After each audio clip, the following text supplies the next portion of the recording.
А перед началом этого ролика небольшая просьба к нашим зрителям подписаться на канал, поставить лайк. Ваша поддержка очень сильно помогает каналу развиваться и дает нам мотивацию каждый день выпускать ролики для вас с ответами на посягательство на нашу историю.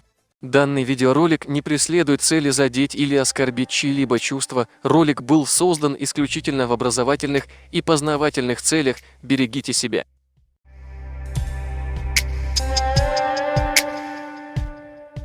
Адольф Берже засвидетельствовал, что нет и не существует народа галгай или ингушей, а наоборот, во все времена ингушей или галгай причислялись к народу навчий, с чем мы категорически не согласны.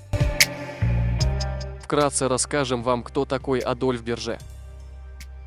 Адольф Петрович Берже – российский историк-востоковед, кавказовед, археограф. 22 года, председатель Кавказской археографической комиссии. На эту должность Берже был назначен в апреле 1864 года и продолжал занимать ее до самой смерти до 1886 года. В своем труде «Чечня и чеченцы» Берже, изданного в Тифлисе 1859 году, в 3 главе перечисляет чеченские племена, в которые входят следующие тейпы и общества: назрановцы, карабулаки, галашевцы, джерахи, кисты, галгаевцы, цоринцы, ичкеринцы, ако или аккинцы, качкалыковцы, мечиковцы, ауховцы, чеченцы терские и чеченцы сунжинские.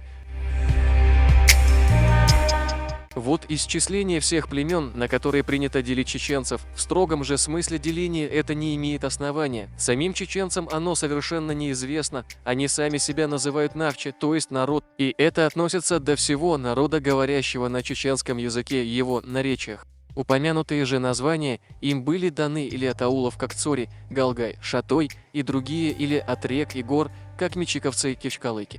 Весьма вероятно, что рано или поздно все или большая часть приведенных нами имен исчезнут, и чеченцы удержат за собою одно общее наименование. Как мы видим, все перечисленные племена определялись русскими как народ навчий. Да, читать надо материалы древнего и мудрого народа, и не фантазировать.